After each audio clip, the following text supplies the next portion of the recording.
Hi, everybody. Welcome to the ICE webinar this month. I am here today with Jamie Donnelly and Mandy Froehlich. I bet you I said that wrong, Mandy. No, perfect. All right. I am with Hoonuit. Jamie is with Hoonuit, and Mandy is one of our, we are asking her for her contributions today on her experiences with health, wellness, and emotional well-being of staff, which is also one of our pathways within our professional development delivery system. This is a session for you guys to learn from Mandy, who is an author. Her book is called The Fire Within, and that comes out late this summer, right, Mandy? Actually, it comes out in June. Right now, our release date is June 18th. Okay, all right. And also currently the Director of Innovation and Technology, among other things.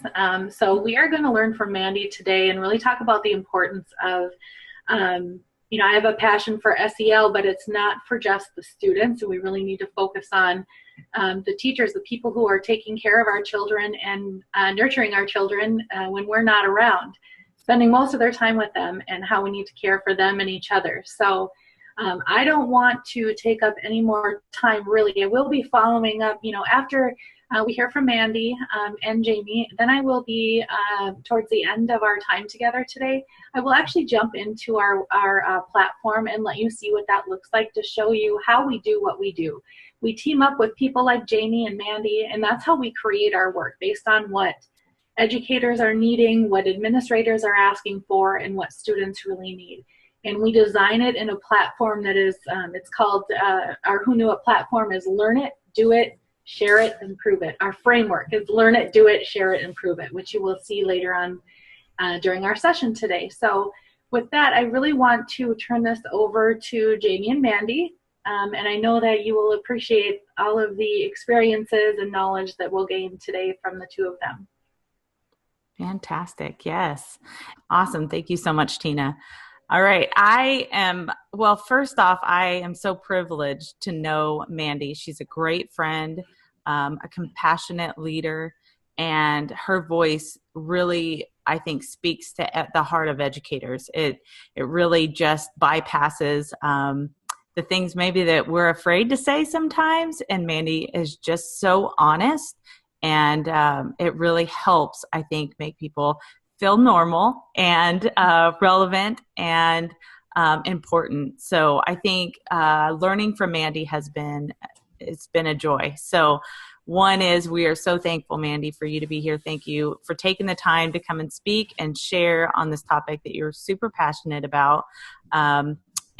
Before we jump in, why don't you share a little bit about who you are and what you do? Sure. Well, thank you so much for having me. And that was so sweet. Made me feel all goosey. So thank you.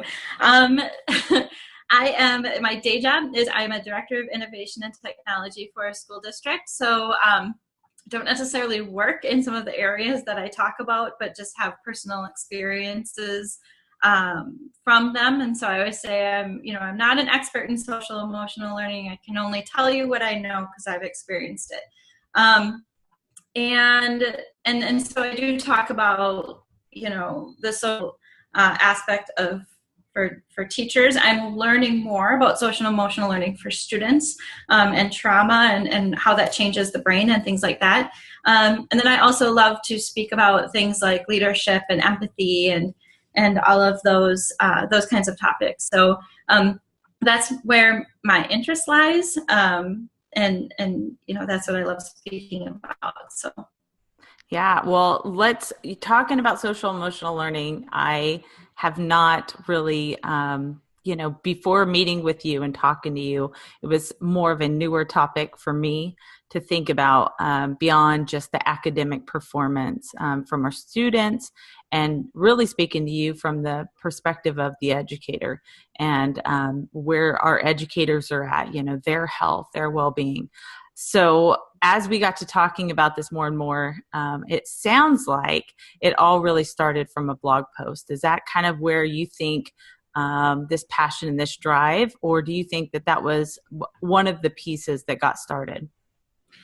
That was one of the pieces that unexpectedly drew attention to what I had already known. So where this actually began was a few years ago. I was working in a district where I was friends with a paraprofessional who worked with students with special emotional, and she was often going to the hospital needing, shots for getting bitten or having bruises all up and down her arms and things like that. And at that time, what brought my attention to that was that I understood that these students had special needs, like that, no doubt that they needed special assistance, but she was often getting essentially beaten up at school by these elementary kids.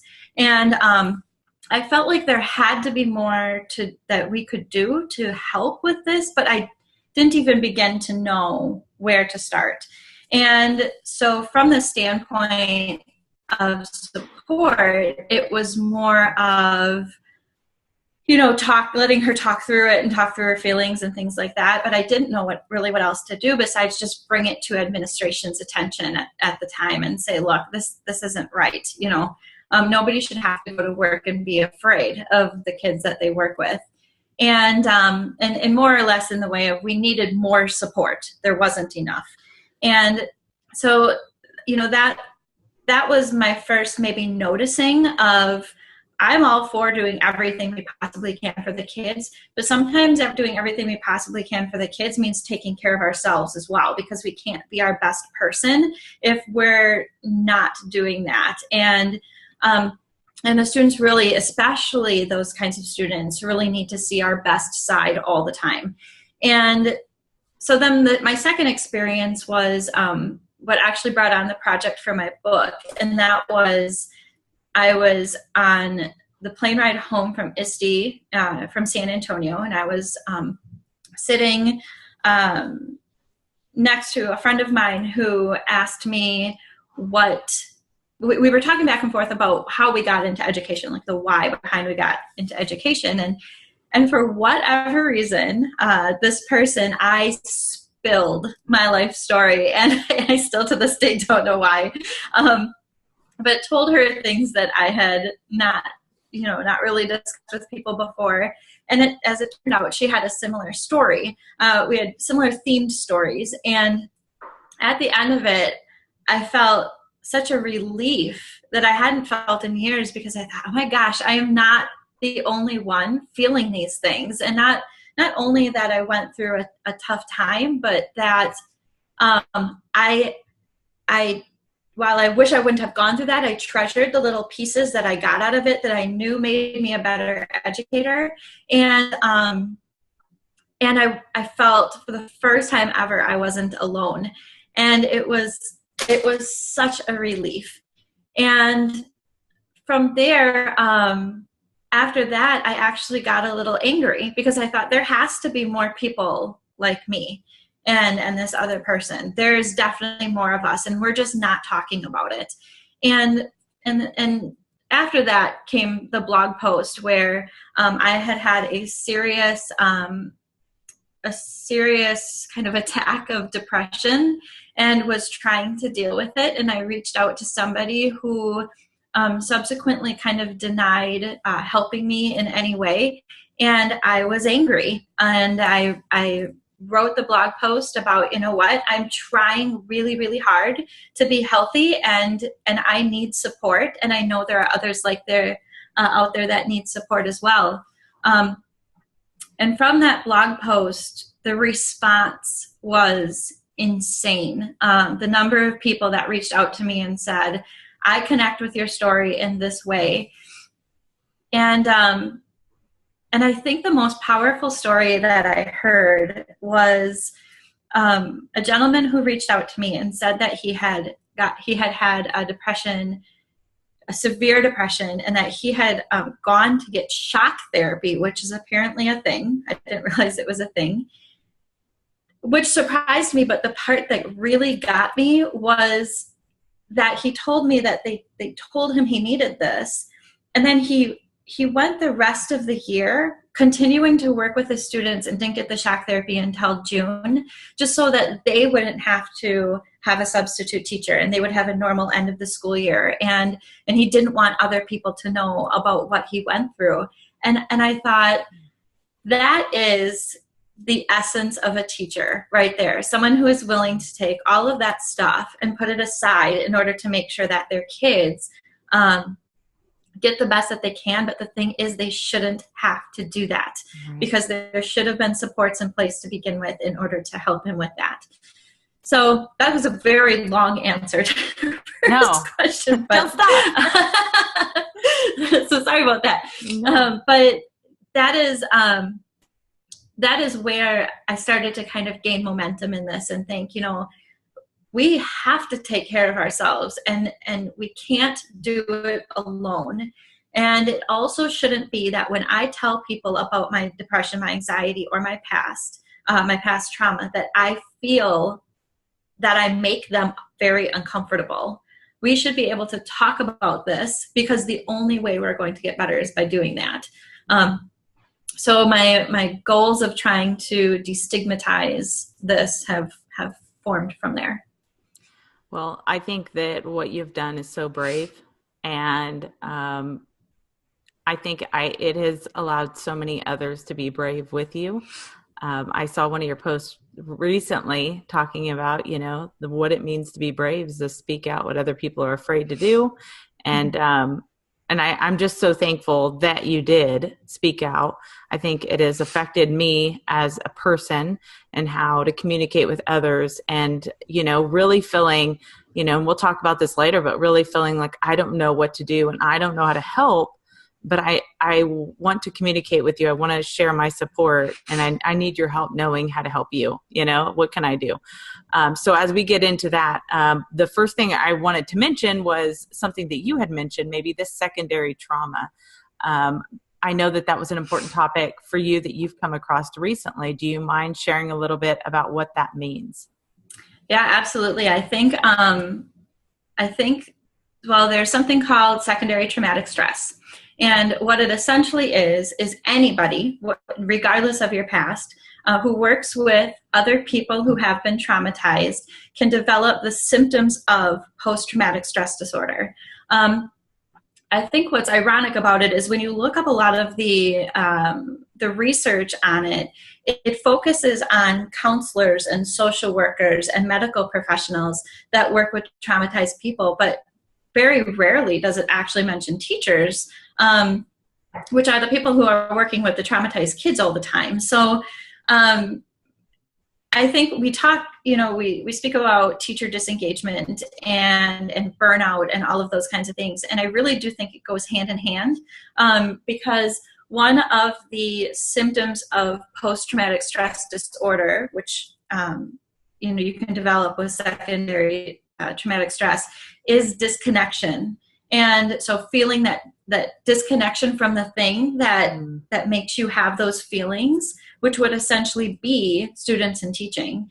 And so it's really important to recognize secondary traumatic stress and to understand what it is, so that you can be self-aware enough to get help if you start to develop that. And so, one of the items in my book was a chapter on secondary traumatic stress, and I really wanted it in there because of the self-awareness and that makes everybody aware of it, and but also because I wanted to know, I was curious, what happens if you are a traumatized person who's dealing with their trauma, and you then work with kids, because for some of us who have gone through traumatic experiences, that's why we got into education, was to make things better than we maybe had it. And so what happens if you're dealing with the fallout from that, from your own, and then you develop secondary traumatic stress, or you're working with kids who are traumatized? How does that work? Is that trauma squared? Like how does that happen? And the best information I got was that it really depends on where you are in your own journey of healing. For some people, it's going to give you a more robust toolbox, or just maybe a different toolbox than other people, because you have worked through your own issues, and then you can grab from those and use them with students. And then for others who haven't done that, it may set off their post-traumatic stress disorder or whatever symptoms that they deal with from their own trauma. So there's no clean-cut answer, because it really depends on where you are in your own healing. But for anybody, trauma or not, secondary traumatic stress can be developed from working with traumatized students.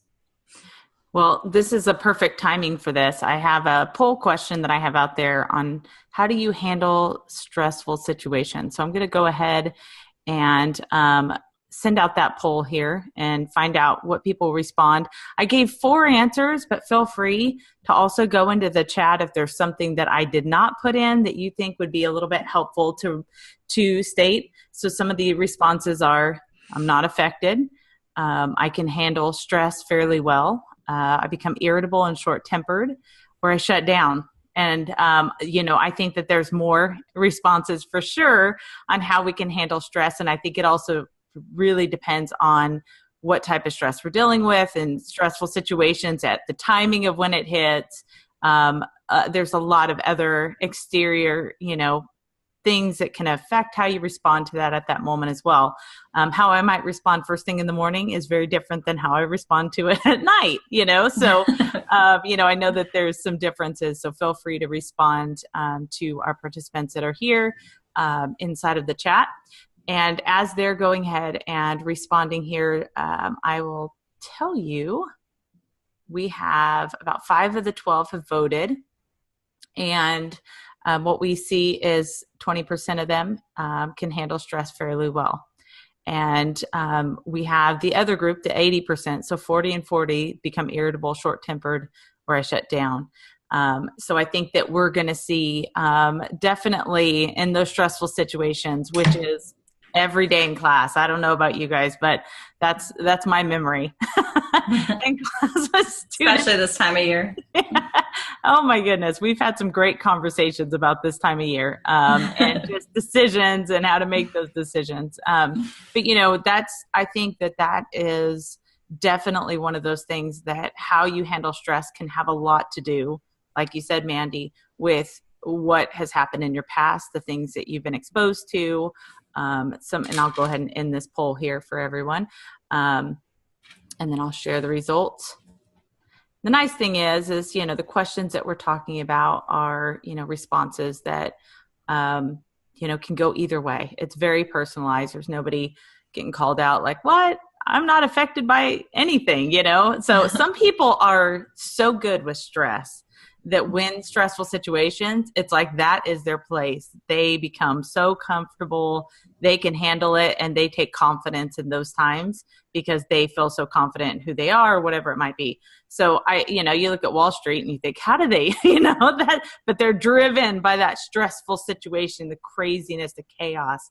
And that would just, I don't know, I probably would shut down. I certainly become irritable. You can ask my family about that, and short-tempered. But those things right there, I think, are some things that we can identify as some of the areas that we can work on, or how do we get support? So looking at those results, Mandy, what would you say has been the norm as far as talking to teachers, those stressful situations, those traumatic situations in some cases that trigger something else? I mean, do you think that's the norm? What would you say most teachers are dealing with?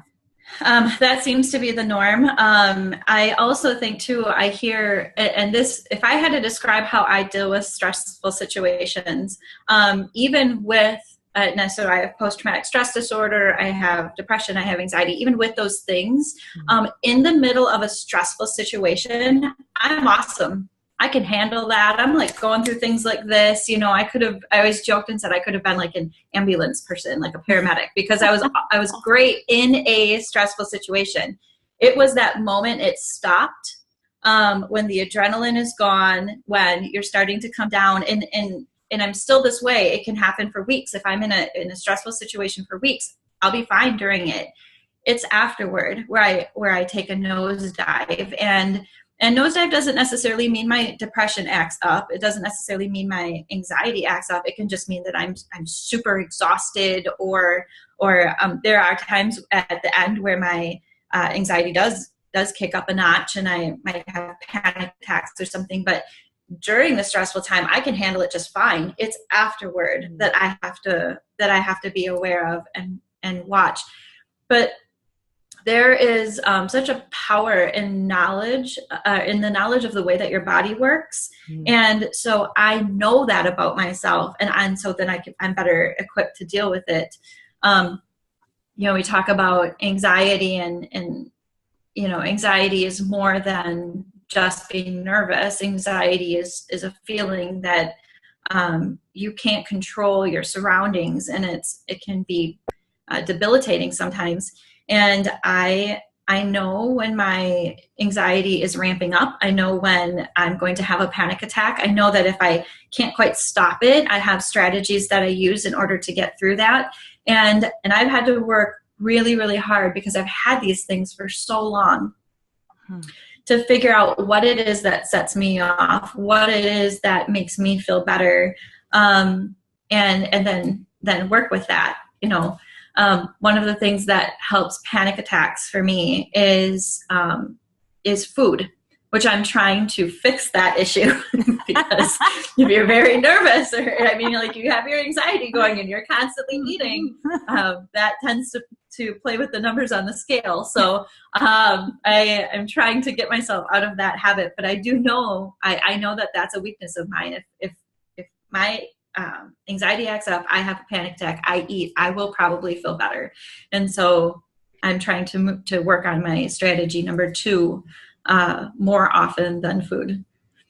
Well, I think that let's move into your book. I'm so ready to hear about, one, what got you started, what made you decide that this is a topic that needed to be out there. Interestingly enough, I got to be part of this conversation with you before in the idea process. I'm thinking about this book, and it was just I'm so thankful that I got to hear some of the background, but really what made you say this book has to happen?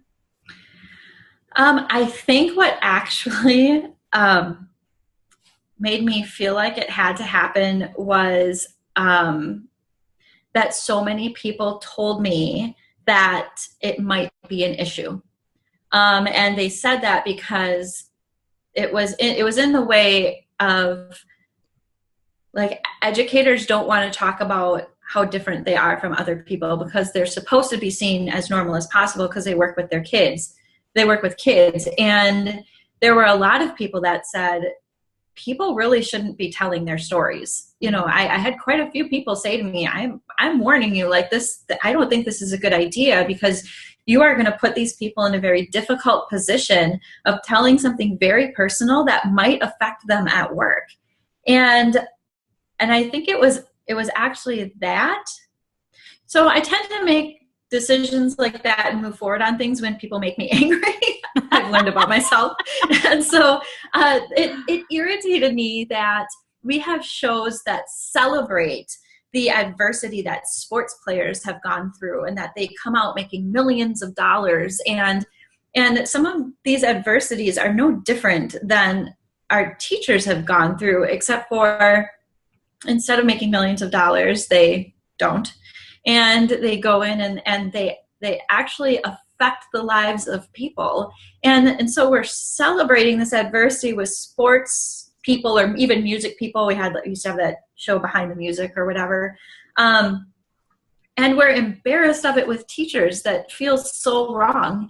And so it was that part of it that spurred me forward, and then the response I got to the blog post, that I thought to myself, no, enough is enough. This book needs to get out, and it needs to get out now. And so my publisher, Sarah Thomas, and I, with EduMatch, we have been just working nonstop to get this out, because people have messaged me and said, I need it. When is this coming? And so we've been working really hard to make sure that it gets out, because I don't want people to feel bad anymore about the struggles that they've gone through. And it goes a little bit into the growth, the post-traumatic growth. Right. And so post-traumatic growth is when you've gone through a traumatic experience and you come out with what I've in the book called superpowers, that you use to do other things, do things better, or just be a better person. And that's essentially what the book is about. It is stories of adversity and struggle, but it is more about the growth that happens from that adversity and struggle. And so it's very inspirational. And I want people to know that that not only are they not alone, because I've felt that way so often prior to starting to talk about this. Not only are they not alone, but even during kind of the roughest things that we go through, there can be positives that come out of it, kind of that silver lining. And so that was, that's kind of what spurred the idea of the book forward. That's awesome. I think that I love the fact that you see challenges as opportunities. And when you see people kind of resisting something, to say, you're resisting it for the wrong reason. Like, that's not a good resistance that you have. That's something that is going to hurt these people and myself. And you're hurting us by keeping us, closed and keeping us from expressing these things. Maybe you could share a little bit about, you gathered stories, share a little bit about the book. And I would like to hear how the people that have been part of the book and sharing their stories, how they've responded so far. Sure. So there's two parts of the book. The first part is stories of educators who, again, have gone through traumatic experiences and how they use those pieces of their experiences with kids. So the easiest example that I can give, the idea that everybody kind of worked off from, was so I came from an abusive home, and of the characteristics I have that's probably the most useful for me is that I can read people very well, and I'm very perceptive to the things that are going on around me. And when I was a kid, I had to be that way, because as soon as I walked in the house, I needed to be able to read that room and figure out what course of action I needed to take dependent upon the atmosphere of the house. And so the way I used that with students is when I walked into my classroom, I could very quickly read a room. I knew what kind of mood or what kind of climate I could feel in the classroom, and what students might need in the morning that is in addition maybe to our normal routine to get them going and get them started. And so that would be sort of my best example. And all of the contributors did the same thing. And not all the stories are about abuse. We had a contributor that had sort of multiple, he had sort of decoding issues in school, which led to some body issues later on. And sort of like an anorexia type thing. So he wrote about that. And then we also have a story of a school shooting. We have some professional adversity. And so we tried to hit as many areas as possible so that people had something that they could connect with. There's a story from Jennifer Cassatod, for example, on her concussion that she had gotten. And that I have never had a concussion, so I think it's an amazing story. But somebody else who read the book who had a concussion was just, he said, oh my gosh, she just, understood everything that I was thinking, and it just validated how I felt when I was going through that brain injury. And so there's something in there. We tried to have a wide variety of experiences. The second part of the book is a chapter written on how trauma changes the brain by a psychologist, and then also a chapter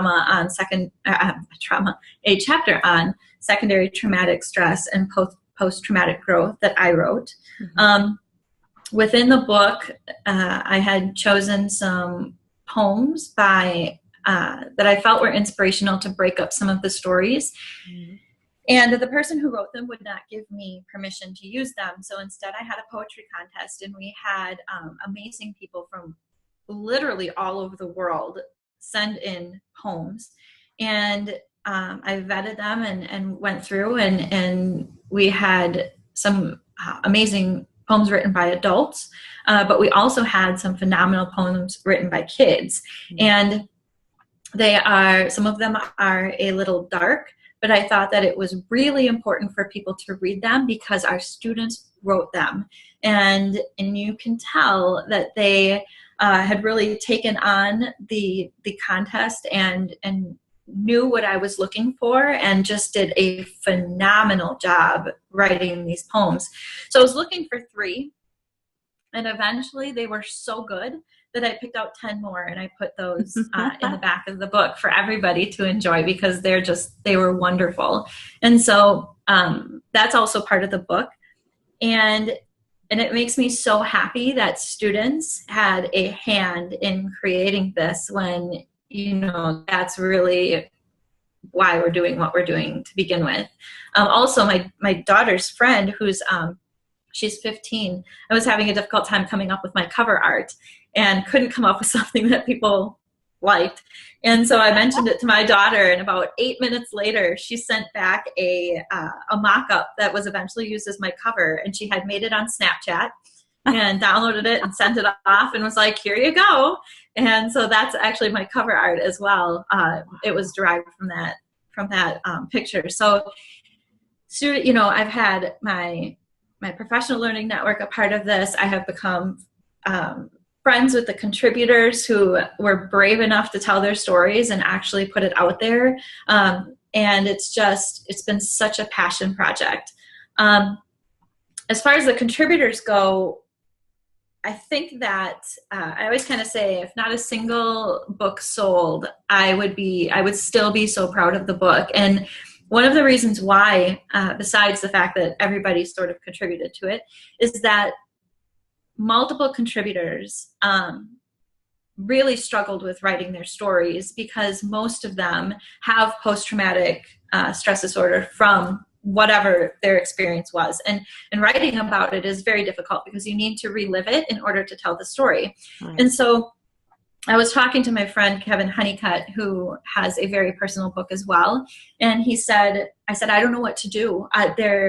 They're needing to go back to counselors and all of these serious things for writing their stories. And he said, have them write it all out, and every single word, just spew it onto the paper. And when they're done, they should crumple it up and throw it away or burn it or whatever they want to do, and then start again. And so that's some of the advice I started to give.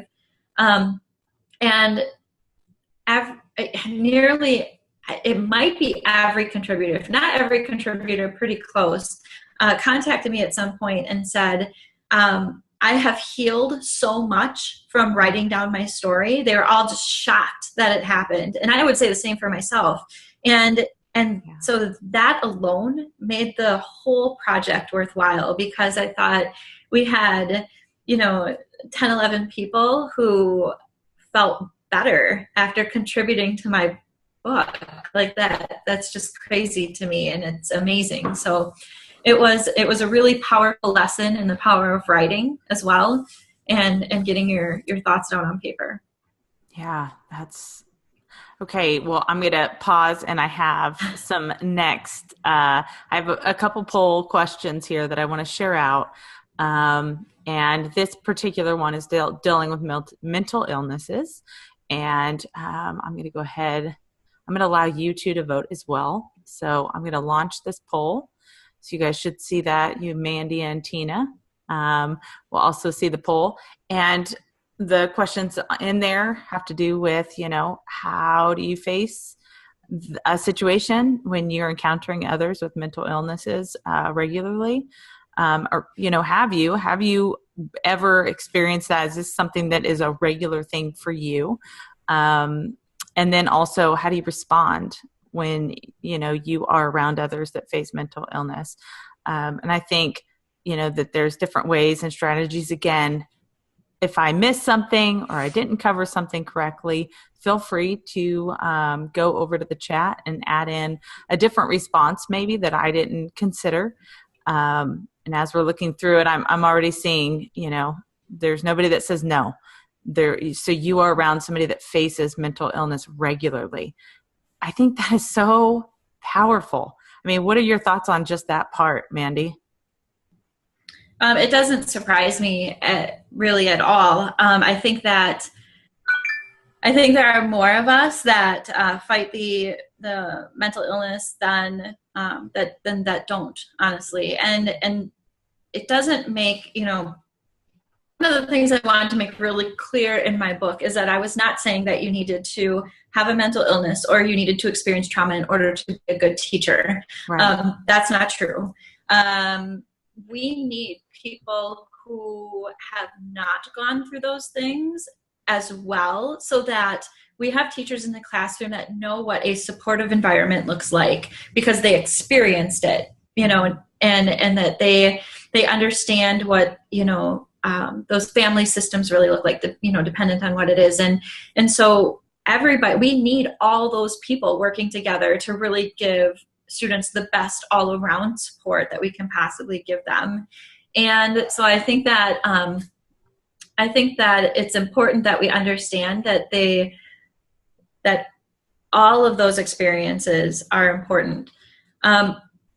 I can't remember if I mentioned this, but I do see a counselor, and my counselor told me once that if you went to the mall and you had everybody who had depression wear a white shirt, and everybody who had anxiety wear a yellow shirt, and anybody who did experience those wear a blue shirt, that there would be almost no people with blue shirts on, that there would be very few. You might not see, many at all. And so most of us are fighting some sort of battle like that on a daily basis. That's unbelievable. And it's so hidden. And that's the part that just blows my mind in all of this, that, as you're going through, and I'm not saying, for me, I face maybe different issues that may not have something to do with that per se. And we've kind of talked about that. There's different things that I've faced as a person, but I have children that have faced some of these issues too. And we'll get into a little bit about how to support one another. But looking back at the results here, how do you respond to others that face mental illness? And understanding and empathetic is probably where I also am as well, which is where the majority of the group is.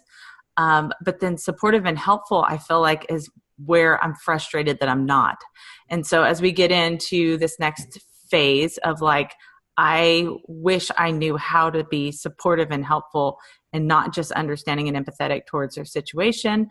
And then also distant and avoid the topic. I think I tend to do that because I'm afraid that I won't be supportive and helpful, that I'll be more damaging than helpful. So I'm glad nobody put avoid the person, although to be honest, I feel like I've run into that myself because I don't know how to handle necessarily every situation with certain people.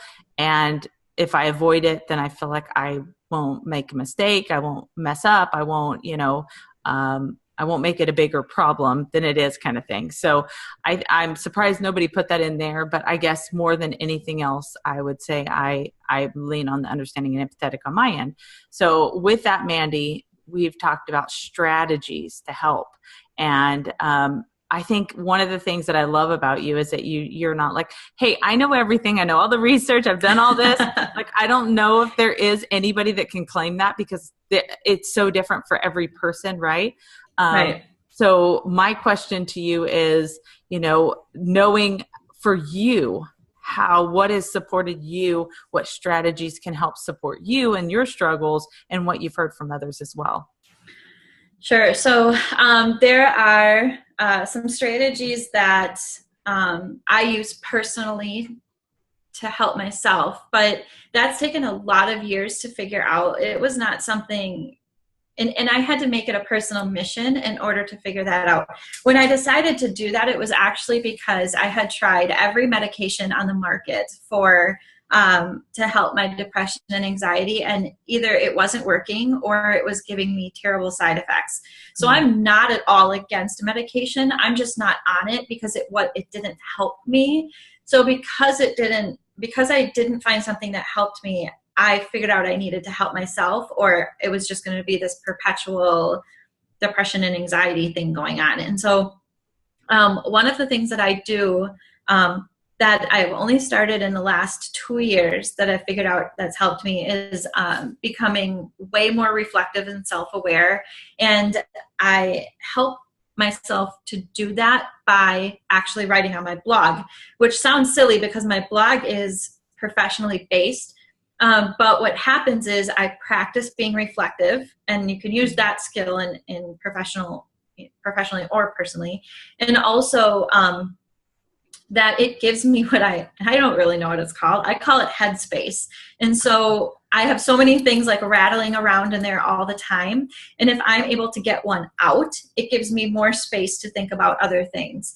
And so that's what works for me. And I've had to, there are weeks that I don't feel like writing on my blog, but I know that it's something that I have to keep doing because it actually helps me. Something else that I've made sure that I've done is really growing my support system. And it's important to grow your support system before you need them. A lot of times people look for their support system when something happens, and then they're like, well, where is everybody? But they haven't really taken the time to cultivate that prior to that. Now I have people who are my friends who they can almost pick up on my change in attitude prior to me doing it, and will point it out to me. And it's really important when you're talking to people with these issues that you don't say something like, and I know it's difficult because sometimes you don't know what to say, but it's important to not say something like, oh, you're feeling depressed. Well, you have so many awesome things going on in your life right now. Like you have your book coming out, and you're successful in your day job, and you've got your kids, and they're wonderful. Like, how can you not feel happy? Because that we know that, we know that that's the case. We know we have these wonderful things going on. We really want to feel happy.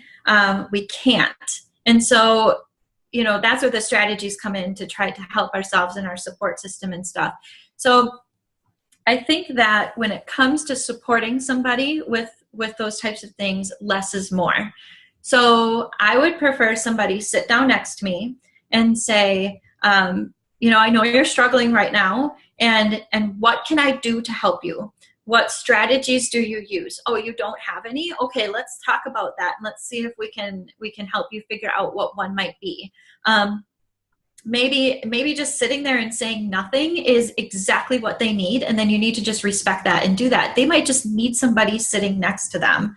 One of my strategies for getting out of a panic attack is to talk to somebody about something silly and innocuous that doesn't matter at all. That's one of my strategies. I have a friend who he wants to be totally alone. He doesn't want to talk to anybody. And you wouldn't know that unless you asked us. And so giving advice sometimes isn't helpful because it might not, mental illness is so personal that it might not be the thing that's going to help them. Another support that I think that we can offer people who deal with this stuff is I had a very trying experience with trying to get back into a counselor once I knew that I needed additional help beyond what I was able to use my strategies for. And so I started to try to get into a counselor in December, and I had so many issues with the insurance company and the doctor's office, like finding a doctor and then them getting me in, that I wasn't able to get in until the end of February. Now, I was suicidal at the beginning of December, and it took me 3 months to get in to see a doctor. That's not right. And could I have called the suicide hotline? Absolutely, I could have. And and then if I would have ended up with I was scared of ending up someplace like in a mental hospital, and then that getting back to my job and what happens then. And so I didn't. And luckily I waited it out until February. But I do think something that you can do for somebody who's suffering like that is to sit down next to them and say, okay, I'm going to help you call the doctor, and just to sit next to them and give them that support. Because one of the things with depression, anxiety specifically, but really any mental illness, is that everything feels too difficult. It just feels so hard, and you don't want to do it even though you know you should. And if you can't get your rational brain to take over and to work your way through that, I've spoken to people that have said, my mother was depressed, she couldn't get out of bed for weeks. How is anybody like that going to call a doctor? Right. And so that's a really important support to be able to implement. Yeah, that's go ahead, sorry. No, that's okay. I was trying to think of anything else. I think it's important to understand that when you're working with somebody who has a mental illness, regardless of what it is, maybe it's even their self-image, that their perception is their reality. And I talk about this a lot. So if you have a daughter, for example, who is going through some body image issues, and you look at her and you're like, she's gorgeous, I don't understand this, and you say, oh, stop, you're just fine, you're beautiful, and you should definitely tell her how beautiful she is. But also you need to understand that the way she sees herself is her reality, and telling her she shouldn't isn't going to change her mind. And so understanding that a piece of being empathetic is getting that, is understanding that, when they perceive themselves as something, they truly believe it. And there's going to have to be more than just telling them not to help them out. So those are kind of all tips that I usually give people when they say, how can I help? Because especially as educators, our natural inclination is to jump in and right away start doing something. Like I've got to be able to do something to help this person. Sometimes it's just sitting there. Sometimes it's just being there. Sometimes it's just asking them what it is they need, and then just stop talking and let them tell you. And if they're not ready, just sit there and be quiet. That's so good. And I will tell you that I have a daughter that I struggle with understanding, certain times what she struggles with. And because of that, we've had some great conversations of, if I don't face this, how do I support somebody that has? So Mandy, that was outstanding. I can sit here and listen for another hour and keep on receiving. I cannot wait for your book to come out. And when I say this, I truly mean it. If there's a book out there that you need to get, it's Mandy's, because, one is, I know this is the first of many, because the story doesn't end here. And I know that what you're out there sharing is well beyond, this cannot be hidden any longer. We're certainly at a place in our schools where we recognize the need for our teachers, our students, for our staff, everybody to be given the support that they need to be the best that they can be. So hiding it has not worked, hasn't helped anybody. Pretending like it doesn't exist, maybe not necessarily wearing t-shirts out there that identify us, but also being okay with the fact that somebody's struggling and giving the resources. I have a very quick poll that I think will help us to see what people have received. And feel free, again, I know it's probably weird to type when nobody else is typing in the chat, so I get it. But feel free, if there's something that you want to share with Mandy, or if you have a question at this point, feel free to put that in. This last poll question that I have is about the future. Now that we've talked about this may be the first, and maybe several that you've went to that are similar. And I'm going to go ahead and launch that. But how is this going to affect your future? Is this something that you're going to, thank you, Mandy, for putting that out there. Are you going to receive or provide more training and support? Are you going to start some more discussions? And feel free to select more than one. Hopefully not impacted by webinar at all. Let's just keep that at a 0. I put that on there almost as a joke, because I'm like, oh, we'll find out who you are. I'll go into the I'm just kidding. But I think helping people to identify with those resources is where we now can lead into Tina, because she one thing is for sure is that Hoonuit has taken a great stance at recognizing the importance of social emotional learning.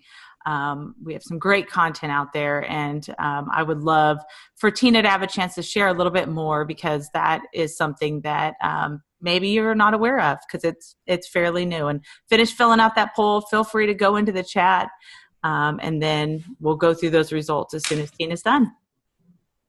Thank you, Mandy, so much. I didn't want to interrupt you at all. That's hard for me.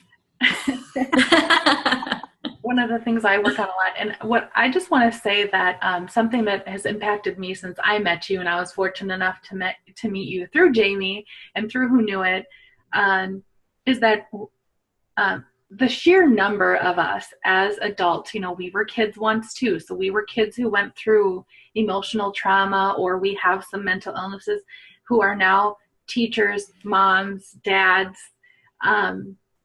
And the way that affects us in the classroom or at home is, we don't have to put on a cape and be a hero. So something that you said to me was impactful.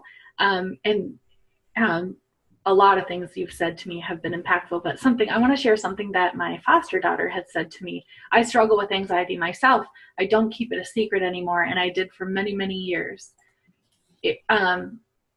What we are doing, hiding it, is destroying ourselves, and then we start to destroy things around us, and we don't mean to, because we think we're doing the right thing. So my foster daughter said to me one time, I struggle with anxiety, and it comes out in tears. Like, I can be doing absolutely nothing, and all of a sudden I'm doing laundry, sobbing like I just watched Marley and Me or something.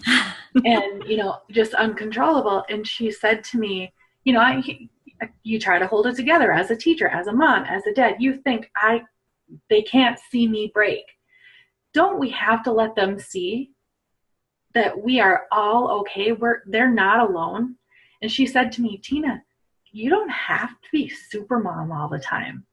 If you're having a bad day, just tell us. Hey, I'm having a rough day. We can help you out. And it stopped me in my tracks as I'm standing there sobbing, and my foster daughter said to me, we can help you. You don't have to do this. You don't have to be super mom, as I was trying to hide from everyone in the house. So I think that hiding the conversation, I have a wonderful foster daughter and a beautiful daughter of my own. They both struggle with anxiety and depression, and it is severe. And I think what they've learned from me by sharing the stories is that they're not alone, and we don't have to be alone either. So there's no reason to be hiding it. So just with everything that's going on with the schools, stop not talking about it. Stop being the hero or the super mom or you don't have to hide any of this. And so I'm pretty passionate about the topic itself. It just so happens that I work for Hoonuit, and that they have a wonderful platform to deliver training on these types of things. So Mandy, again, thank you so much. I just really quickly, before we end our time together today, I don't want this to be about Hoonuit, the tool. I want it to be about sharing with one another, but this is a way that you can do that. I'm going to share my screen really quickly here. Our learning framework, guys, again, it's the learn it, do it, share it, prove it. And what do we mean by that? Learn it, we're taking all sorts of different topics and putting them together in this platform. So it could be technology, or it could be social emotional learning, or the health and wellness of your staff. And we're putting it together in this learning framework. So you're going to learn some by, maybe it's videos or other learning material put together in a module. And then do it is you're actually going to practice it. So you're going to talk about it, you're going to practice it. Then there's a share it. So the share it piece is with anyone in the Hoonuit community. Teachers all over the U.S. That use this, you're going to be able to go look at what they have done, get some ideas, and also share what you've done. You can comment on other people's work and gain some, collaborate in that way. That's one way you could do it. And then the prove it, of course, is the assessment piece. And that would be speaking to, of course, for your own learning, but when we talk about evaluation and tracking for PD hours and for scores and things like that, it does include assessments as well. A few of the different topics that we do provide some learning around, this is just a few of them. But I really just want to show you what it actually looks like. So I thought I would jump into the site here so that you could see. Hopefully you can still see my screen. So it is a vast library, everyone, of all types of learning, and the reach that you can have with this. So it's for students, staff and faculty, and the parents. So what I get passionate about is the stuff that we're talking about today. Why don't we provide that to everyone in our district community? There's a, face it for the students and face it for the parents as well, make it parent facing. So what we talked about today, we actually have a pathway around that. We've got some topics here in other areas that you could explore, but here's our health, wellness, and emotional well-being of staff. In this pathway, it includes modules, different learning modules that a teacher, for instance, could use throughout the year. And one thing that Mandy had said to me one time is, you know what, I need more than yoga. You can't just tell me to go do yoga and I'm going to be better. So what we're trying to do here is reach out to different resources, content experts, people with experience. We create the learning modules, we produce them, and there's 3 different learning modules within this certain pathway. So you'll gain a lot of perspective and a few different ideas on what you could do to manage your stress from physical to emotional. And then what you'll be able to do from there, here's what it looks like. You go into a learning module, it'll give you what you're going to learn. And over on the right-hand side, unless your cameras are in the way here, you have your Learn It, Do It, Share It, Improve It. So Learn It's our video tutorials. You can go through them a little at a time or all at once. We want to give time back to teachers. You have a lot on your plate. So you can actually go through these a little at a time, all throughout the year if you'd like to. Or when you have a PD day, schools are using this as a part of their PLCs. And a part of their PD day, going back into groups and going through. They'll do some of the Learn It's, but then the Do It, I actually brought one up here. So you'll actually have an assignment, an activity, where you're going to actually have to put that learning into action. And the Share It piece of it, guys, is really simple. And this will go for anything from our emotional to our instructional strategies, learning environments, or even the technology or planning for the classroom. So they have the Learn It, Do It, Share It, Prove It model.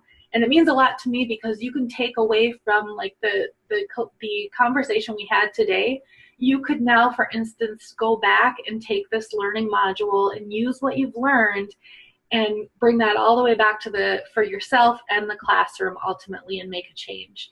So the Do It is your activity. The Share It, this is what the Share It is essentially taking your Do It and sharing it.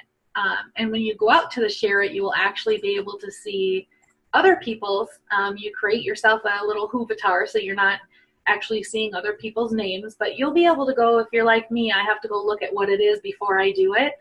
And then the assessment piece is pretty simple. There are a number of different ways you can answer questions, but we do pride ourselves on accessibility. So there are a lot of multiple choice, true, false, a few reflective answers, and then you do get certificates of completion. So without going into a full-blown story on the Hoonuit platform, I hope that you can see what our mission and our vision. We want to make sure that we're able to bring things all the way back and go beyond a workshop and really start to make a difference and break down barriers. So with this platform, you're able to do things like collaborate with experts and people with experiences and then bring that all the way back and really dive into that learning. Well, Tina, I just want to make sure that people can get in touch with Mandy. If we can go back to that first slide that you have, how to get in touch with Mandy, because you'll want to stay in touch with her. She has some great information, content out there, and as well as getting in touch with Tina, who will be following up with you regarding the credits and coming and joining in for the session. We've had some very great content provided, Mandy. We're so thankful. And as Tina shares that, just make sure that you have a chance to check them out and get in touch. And we hope that this could be one of many to get you inspired to continue this conversation. Amber, thank you so much for joining in too and sharing and helping to support this webinar and many webinars in the future. All right, we're good to go. I'm going to go ahead and end it. Thanks, guys. Thank you so much. Thank you.